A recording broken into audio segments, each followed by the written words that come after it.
সবচেয়ে বেশি অভিনয় করি বোধ হয় নিজের সাথে, প্রতিদিন, প্রতি রাত আর প্রতিটা মুহূর্তে।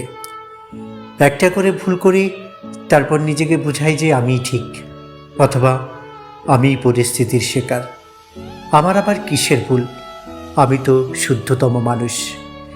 জীবন থেকে দুম করে কিছু একটা হারিয়ে ফেলার পর নিজেকে মিথ্যে সান্ত্বনা দিতে থাকি, হয়তো খুঁজে পাবো, কিংবা সে হয়তো হারানোরই ছিল। হয়তো কারো চলে যাওয়ার তীব্র কষ্ট বুকের একপাশে যত্ন করে লুকিয়ে নিজেকে বলি, যা হয় ভালোর জন্যই হয়। প্রতিবার ওই ভালোর জন্য কষ্ট কেন পেতে হবে, সেই প্রশ্নটা নিজেকে করা হয় না।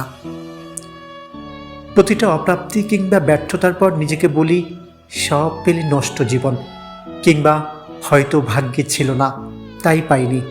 কি চমৎকার মিথ্যে সান্ত্বনা! যখনই বুঝতে পারি জীবনের অনেকটাই ভীষণ এলোমেলো, চোখ বুজে নিজেকে বোঝাই, একদিন ঠিকই সব গুছিয়ে ফেলবো, একদিন সব ঠিক হয়ে যাবে।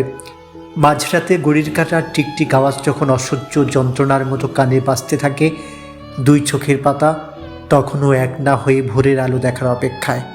চোখের নিচের চামড়ার ক্যানভাসে রং তুলিতে কালো রং সুনিপুণভাবে অসুন্দর এক আলপনা আঁকতে থাকে।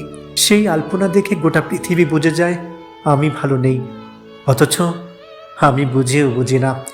নিজেকে বুঝাই ভালো দিন আসবে।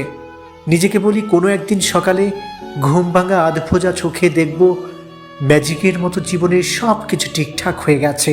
নিজেকে বলা শত সহস্র মিথ্যে গল্পগুলো শুনতে শুনতেই আমার বেঁচে থাকা।